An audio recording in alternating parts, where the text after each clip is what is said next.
I also thank Secretary General Antonio Guterres for his briefing and take note of the remarks made by ICC Prosecutor Karim Khan. Allow me, Madam President, to preface my remarks by reminding the Council that India is not a signatory to the Rome Statute, nor a member of the International Criminal Court. Madam President, the trajectory of the Ukraine conflict is a matter of profound concern for the entire international community. The future outlook appears even more disturbing. The nuclear issue is a particular anxiety. In a globalized world, the impact of the conflict is being felt even in distant regions. We have all experienced its consequences in terms of surging costs and actual shortages of food grains, fertilizers, and fuel. On this score, too, there are good grounds to be worried about what awaits us. The Global South, especially, is feeling the pain very acutely.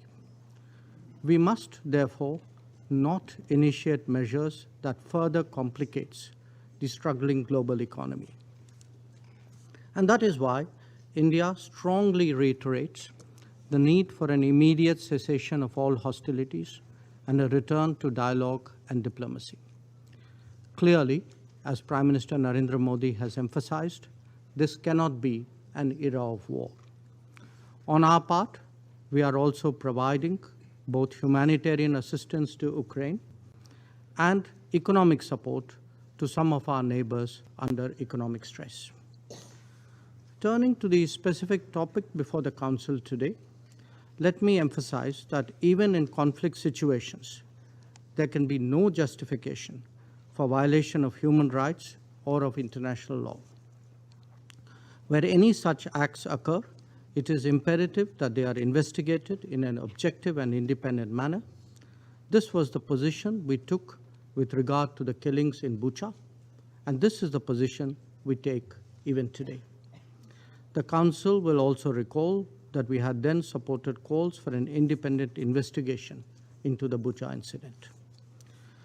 The fight against impunity is critical to the larger pursuit of securing peace and justice. The Security Council must send an unambiguous and unequivocal message on this count.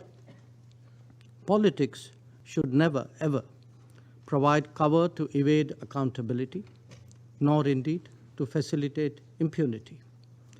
Regrettably, we have seen this of late in this very chamber when it comes to sanctioning of some of the world's most dreaded terrorists.